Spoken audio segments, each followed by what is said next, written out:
What's up, guys? Hope you have a fantastic week so far. Once again, here's our warmer video. We're looking at Mistakes of the Emperor, number 2. We resurrected to the first one, I say, a few weeks ago, so you guys haven't checked that one out. I would say to look at that first.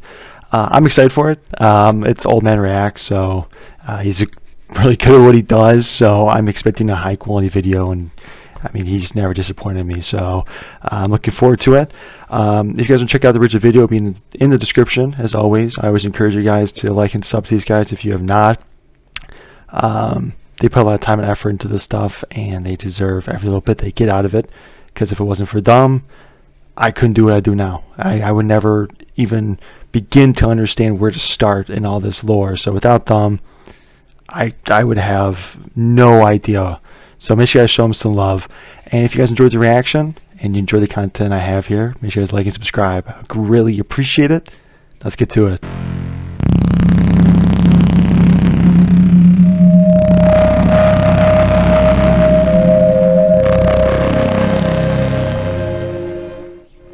I was alone in the dark. And my brothers and sisters died here. They died without me. I swore. We all swore.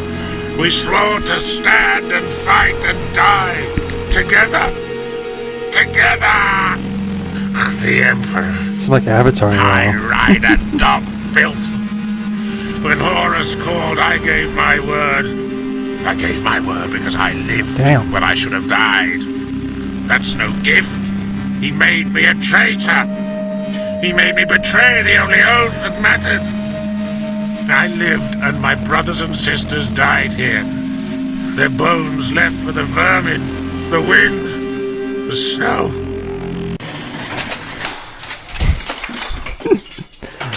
Sound about right, yeah.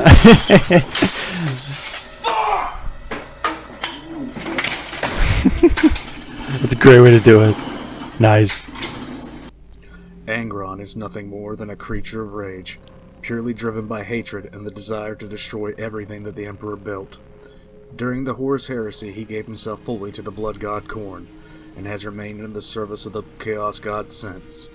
While many believe the most tragic of all the Primarch's tales will be that of Magnus the Red, the loyal son whose mistake cost both the future of the Imperium as well as his homeworld, it was his own mistake that drove him down that path. It was him believing that in the end he knew better, and took a risk in order to do what he felt was right. I did nothing wrong. In his attempts, he destroyed any chance that the Webway project could be completed easily, and also made it almost impossible for the Emperor to take part in the war against Horus. He also doomed himself, his legion, and his homeworld. Yes, the Emperor made a drastic error, not telling perhaps the only son who would understand his intentions for the Webway. But the Emperor's error in not telling Magnus about the Webway project pales in comparison to the handling of Angron.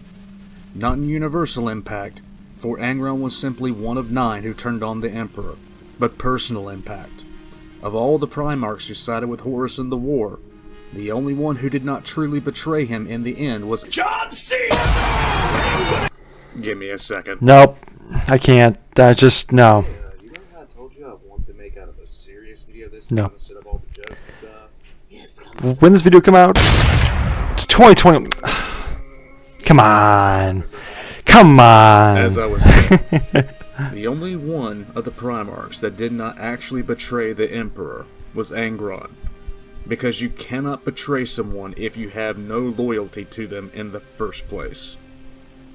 The Emperor loved mankind, that much is certain, but he did not have the ability to place himself in the shoes of others. He was masterful at reading them, seeing their wants and desires, but at the end of the day, if he decided to acknowledge those feelings, it was purely to placate and not out of empathy.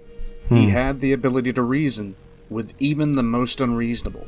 But again, it was up to him when he would use this gift, and he only used it either when he had the time or was curious. We see this in the short story, The Last Church. In this story, the Emperor, cloaking himself using his psychic abilities, speaks with the last priests on Terra during the Unification Wars.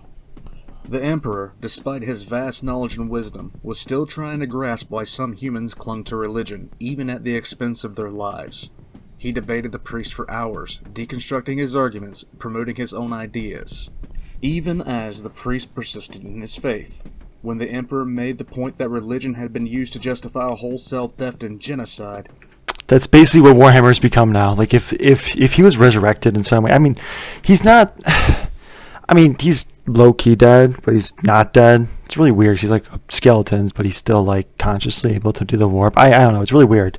But if he was like resurrected and he was like back to like his prime self, like you see in the picture right now, he would probably wage war on the Imperium itself. Like I know, like he said, like he loves mankind, but like it's turned into that cultist religious insanity. I mean, it is over the top. I mean, it is nuts. You know how that stuff is now. You know, like there's a, you know, you have to pray for your weapon to work. You know, it's nuts, and that goes against everything he stood for. And they treat him like a god. But I just don't think he really ever wanted that. You know, I mean, it's kind of sad if you think about it. And they're basically just using him at this point. You know, that they're not going to say it straight up in lore, but they're literally using him for their own benefit to spread their religious ideologies and stuff. You know, the priest had had enough. It's pretty messed up. The only human in history to tell the Emperor to get the hell off his property. Do me a favour, off outside, get a big deep breath of fresh air. Piss off. Go on, outside, outside. Hey, look at me. Off. The Emperor then took off his psychic mask, showing himself to the priest, who then realized that the very event that had turned him down the path of religion had been nothing more than the Emperor speaking to him in the distant past. The Emperor, for his part, had decided to recruit the priest into his ranks, admiring him for his intelligence and assertiveness. But as the Emperor explained his vision for mankind to the priest opted instead to die alongside his church. He saw the truth that the Emperor did not. The Emperor could never understand religion because for him there were no questions that needed answering. There was no disquiet or discomfort in the face of the unknown. There was no uncertainty or doubt. There was no weakness, fear, or doubt in his own abilities. How would one explain the comfort of faith to someone who has no doubt?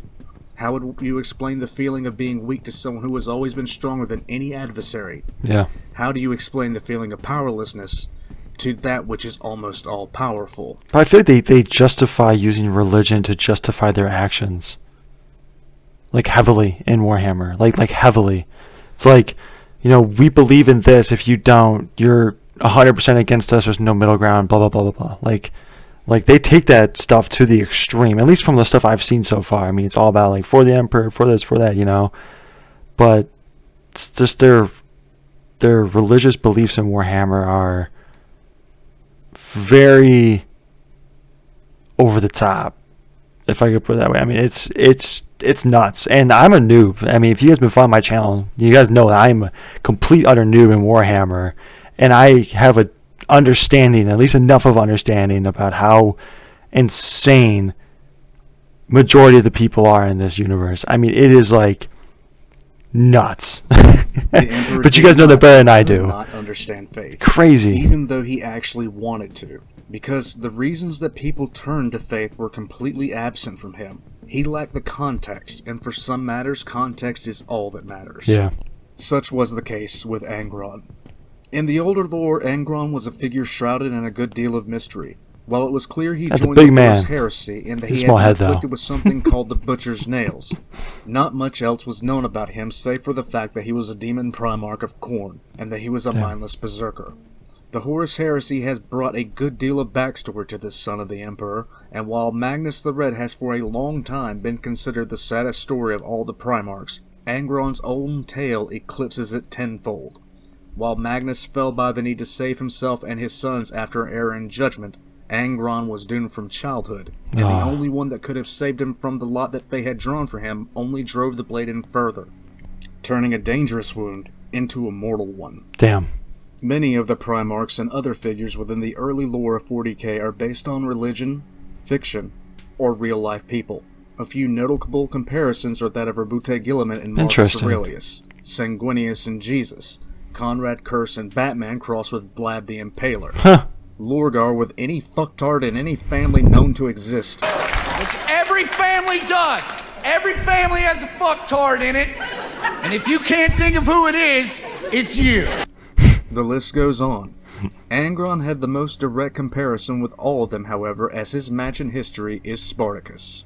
Spartacus was a Thracian man who at some point prior to his enslavement was an auxiliary in the Roman army, and upon being enslaved was sold to a gladiatorial school in the city of Capua, called a ludus. The ludus belonged to a man named Lentinius Batiatus, forgive my butchered pronunciation. Sometime after his enslavement, Spartacus planned an escape with the help of his fellow gladiators Crixus, Gannicus, Costus, and Onomius. Spartacus led the slave revolt, but historians argue over his intentions, with many Roman contemporaries claiming that he intended to march on Rome, although now that is up to speculation.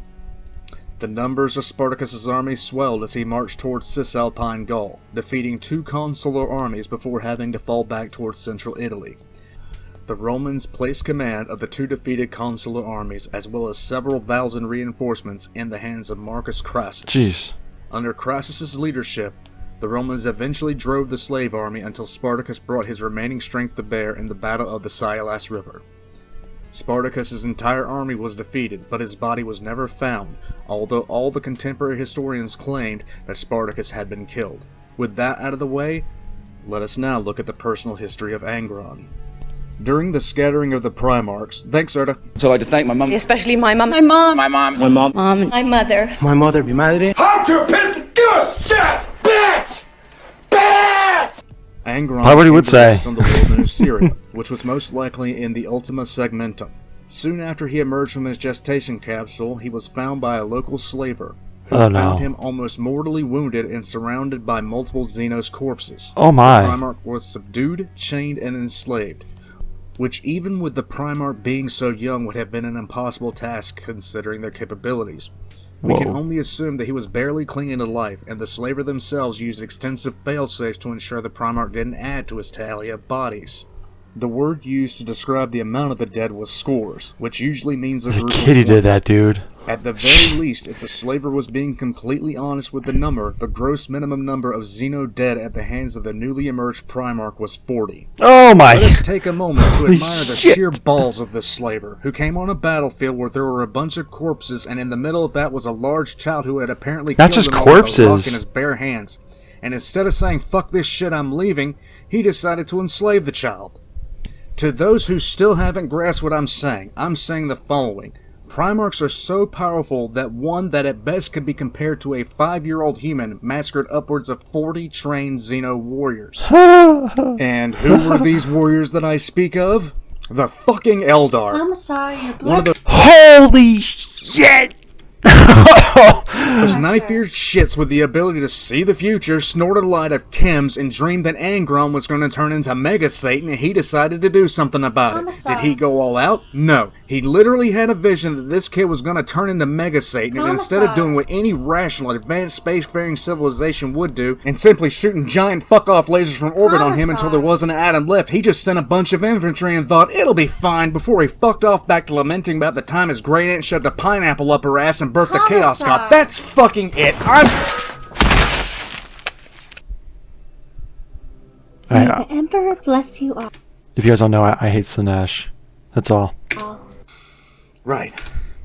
Angron was taken to the city of Sorry about the Dacia cut, guys. and was immediately thrown into a gladiatorial pit, where he was forced to kill everyone for himself to survive. He was bought by the rulers of the city, who also happened to own the arena, and was given their name, Valkyr, which meant Child of the Mountain. After being nursed back to health, he drew a score of victories for the arena, quickly becoming known as the Unbeaten. And he came to seemingly enjoy the Primarch. love of the crowds, even though he No one's gonna continued defeat to him. try to escape. He was a fan favorite, and under his leadership the arena prospered, even as he gained a reputation for being an honorable fighter. Let's not forget, this man killed, like, was it 30, 40 Eldar when he was, like, 5? Like, these poor gladiators, like, they're just trying to, like, survive. And I was like, yeah, you have to fight this unit.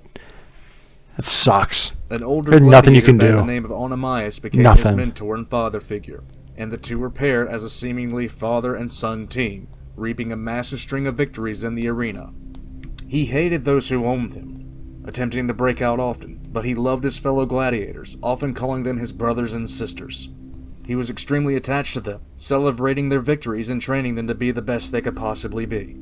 All of that changed one day as Angron and Onamias fought two Angron berserkers who had been implanted with the archaeotech known as the Butcher's Nails. After defeating the Angron, the ruling class of the city joyfully demanded the two victors fight to the death. Angron flatly refused, defying and insulting his masters, and as punishment he was surgically implanted with the Butcher's Nails. The Butcher's Nails were designed to boost adrenaline production and reduce serotonin to breed purely instinctual aggression. Oh and no. at the same time, it dulled out other emotional These people are responses. so stupid. Implanted in a normal human, the nails would have been a diabolical means of control. Surgically implanted in a Primarch, they became a time bomb, causing damage that would hinder higher brain function at the same time it rewires those idiots. Primarch's emotional responses. The moment that the nails were implanted in Angron's head, his death was certain, because the Butcher's Nails were not designed for something that complex. The more Angron's body tried to heal, the deeper the nails bit into his mind, in a back-and-forth struggle that would eventually destroy the central nervous system. Ignorant to this, the ruling class completed the implantation process and turned him loose on Onamias. Angron, overwhelmed by the impulses from the nails, killed his foster father in a fit of blind rage. When he finally regained his senses and saw what he had People are done, dead. he howled like an animal for days. His foster father's death caused him to lead a revolt, and many of his fellow gladiators joined him. His slave army broke out of the city, living in the mountains and destroying any army that came for him. During their time plundering the countryside, they became known as the Eaters of Cities. Eventually, though, 7 large armies began to surround Angron's small force. Starvation set in, and Angron, even though afflicted by the nails, loved his fellow gladiators so much he was willing to feed them with blood from his own veins to keep them alive. Facing numerical superiority that not even a Primarch could overcome, Angron prepared to face death alongside his brothers and sisters. This is when the Emperor arrived, after having watched Angron's revolt for some months from orbit. The Emperor and a small force of custodians landed among Angron's slave army, and he was offered command of the 12th Space Marine Legion and a place at the Emperor's side. Even as shocked as Angron was, he refused, saying his place was at the side of his brothers and sisters. The Emperor's chest swelled with pride as he looked at his son, and the order was given. Drop pods and thunderhawks began to rain from the skies, and Angron looked to his father as his father looked out over the approaching armies. "If your place is at their side, then I am at yours, my son," the Emperor said, even as the first of what was to be Angron's legion began to flood from their landers. Angron staggered back as the nails attempted to bite, replacing the washing sensation of awe, gratitude with the typical rage and hate, as all around him, in numbers that seemed to grow unending, figures in power armor knelt to him. Some helmetless heads showed cheeks streaked with tears and joy. "Who are they?" whispered Angron, his breath sullen by This feels the too side. good to be true. Even as his brothers and sisters around him drew closer, shock and confusion showing clear on their face. "They are your legion, your Space Marines," the Emperor said, slowly looking back to him. "They are your sons as you are mine. Stand with me, Angron. Stand with me and we will take this world, make it a better one. Stand with me, Angron, and we will do this for the entire galaxy." Angron's face twitched as the nails did everything in their power to override his emotions. He suddenly found himself on his knees. A strange sensation drove the ever-present bite of the nails. Joyous cries echoed off the mountain from the starved and exhausted slaves, even as the armies below seemed to wave like blown grass. The men and then suddenly fearful. The Emperor then turned to Angron and his army. "Stand with me, and I will stand with all of you." The mountainside thundered as the arenas once had with the sound of his name. "We are the Eaters of Cities," whispered a young gladiator next to Angron. "But they," she whispered through a smile, "they are the Eaters of Worlds." Angron's hand came down on her shoulder. "We have won, my sister," he whispered to her. Then Angron stepped away from his brothers and sisters to stand at the side of his newly found father. His father said nothing for a time as Angron watched what was to be his legion rapidly assemble for war, his face still twitching as the implants tried to suppress his emotions. "You would have died with them, wouldn't you?" Angron looked to his father's question, to the ragtag slaves who were still chanting his name, now standing in some cases shoulder to shoulder with his Space Marines. He nodded slowly. The Emperor closed his eyes. "Such nobility, such honor. You and your legion will do great things, my son." It's all bullshit. All of it. None of What is that that? actually happened. I knew it was too good to be Let's true. rewind. I knew that'd be too good to be true. Even as shocked as Angron was, he refused, saying his place was at the side of his brothers and sisters. The Emperor, stunned by this rejection, turned and boarded his Stormbird, leaving the planet and returning to his flagship. As the battle between the planet's armies and Angron's slaves began, the Emperor gave the order to teleport Angron into a hold aboard the Conqueror. No! Angron could only sit in a holding cell in an incoherent rage as everyone that he had fought alongside, respected, and loved was slaughtered. The Custodes, having surrounded him once he met the Emperor, lowered their weapons at him. Angron promptly killed one of them, ready to turn on the Emperor. Suddenly he was forced to his knees and placed in a position of submission, the Emperor having used his psychic might to stop the violence. Angron demanded to know why the Emperor hadn't intervened to save his people, but the Emperor dismissed the question out of hand. He said he was the Emperor and he was set on the galaxy, not battling a few petty tyrants for a few slaves. Angron bitterly roared that he was meant to die with those slaves, but now only a ghost remained. The Emperor replied to him that for what he had planned for Angron, a ghost would suffice. If the Emperor had wanted a loyal son, a leader, and a proud example for the 12th Legion to rally behind, I can't imagine a worse way to go about setting that up. If the Emperor wanted a blood enemy, the only thing he could have done to make it worse would be to have the Custodes slaughter his slave army while he pinned Angron with his psychic might and forced him to watch. In a time span that could have only been a few hours, the Emperor had allowed everyone that Angron loved to die, spit on every... Holy shit. That is messed up. Anything that Angron was and had fought for, dishonored him, forced him into submission, stripped him of his dignity, and insulted the memory of those that had bled alongside of him. That is how you make a mortal enemy, but the Emperor didn't see it that way, actually saying that he hoped one day Angron would understand. Spoiler alert, Angron gave two shits about the Emperor's reasoning. The Emperor couldn't understand. Why would a figure such as one of his Primarchs care so much about slaves? Why did Angron want to do something so foolish as to die alongside those said slaves when there was so much more waiting in the stars? He understood the nature of the butcher's nails in Angron's head, but he simply couldn't understand why his newly found son hated him so much. The Emperor had come upon his son in the midpoint of the crusade. He was the 17th Primarch to be found, and the only one that had not become the ruler of the world on which they had landed. This was mostly due to the Eldar having attacked him, wounding him so greatly he wasn't able to resist those that enslaved him. The Emperor was already beginning to turn his attentions toward the Webway project that was a full century in the future. And although compliance on Nuceria, the planet that Angron had landed on, would have been a simple matter to the Emperor, he simply didn't have the patience, especially when the world was already leaning toward compliance anyway. In the Emperor's eyes, why wage a war when war doesn't need to be waged? Sorry about the cut, guys. My bad. Himself in Angron's position because he had never been close to it. He didn't understand the camaraderie of his son and the slaves. What's more, the Emperor certainly didn't grasp what he had actually done. Angron had survived enslavement and the butcher's nails. Poor guy. He had done it all with his honor intact. Yep. He had vowed to die alongside his fellow slaves, and the Emperor had made him break that vow. Yep. In Angron's own words, the Emperor... And expect him just to be okay with it. It's like... No. No, I think he's any reason to be... And I hate the Emperor. made him a traitor and an oathbreaker. The Emperor had come to a nearly compliant world and found his son fighting a losing war. And although the lore says he looked on Angron with pride, what's clear is he didn't understand his son. Just as the Emperor couldn't understand faith, he couldn't understand why his creation refused to join him and would rather stand, fight, and die with a rabble of slaves. This is why it's important to see this decision in context with the attitude and outlook of the Emperor. From the Emperor's view, Angron should have been pleased to join him, pleased to see his goals being carried out. Angron should have leapt at the chance to command his legion, as had all of his brothers before him.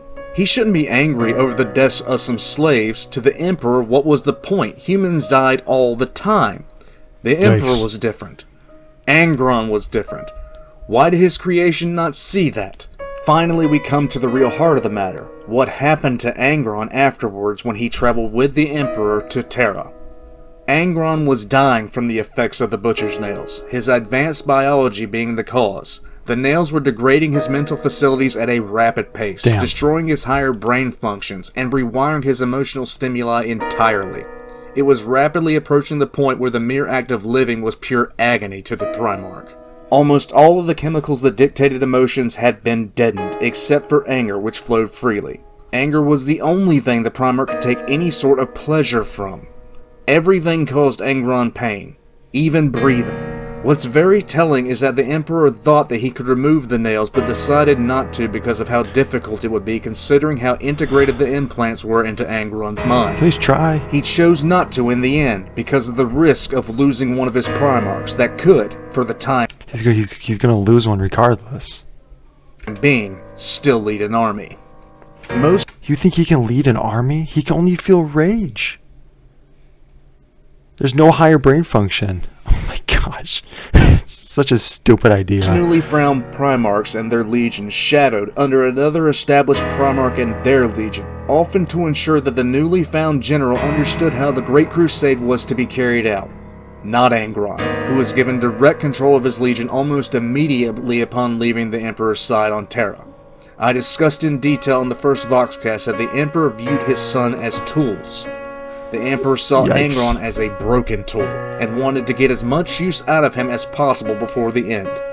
Whatever Angron might have been as a leader and as a general, we will never know. What the Emperor did ensured that at the very first opportunity Angron would turn on him. Even as damaged as Angron was, he still could have been saved, but the only one to extend him a hand in friendship was fucking Lorgar. What was the Emperor's mistake here? Impatience, hubris, and a complete lack of humility. Angron knew brotherhood from watching the backs of his friends, both women and men, who even though he was so superior to them, still watched his own. Angron knew the honor that came from adversity, knew the taste of defeat and pain, and the nobility of facing down an enemy that he had no chance of winning against. Even fighting against the ever-present agony of the butcher's nails, Angron knew sacrifice and love. Actually opening his arteries to keep his brothers and sisters alive even for another day, even as they awaited the 7 armies that would eventually put them all to the sword. The Emperor unintentionally destroyed that man, ripping out his nobility and honor in a single decision. The Emperor's mistake turned that man into this.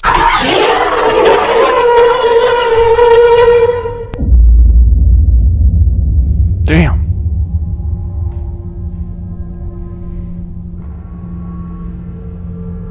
The difference between gods and demons largely depends on where one is standing at the time. What a crock of shit. I didn't expect it to be this sad. I was expecting like anything but that. That was depressing. I mean, that was really, really sad. Like when I first saw the first image of him, I thought he was going to be some bloodlusted, insane, not caring about anything. I was wrong. I was really wrong. He was the polar opposite. Even with him, he's ejected and like forced to feel only rage, he still cared. And his real father just didn't care. It's like he thought of himself as such a high being that he just couldn't comprehend really human emotion, and that made his son suffer. That's just really sad. It's awful. I hope you guys enjoyed this. I definitely did. I enjoyed this. It's probably one of my actual favorite videos I've watched so far when it comes to Warhammer. This one was like, I was really entrenched into it, so I thoroughly enjoyed it. If you guys enjoy the reaction, make sure you guys like and subscribe, and I'll see you guys in the next one. Take it easy.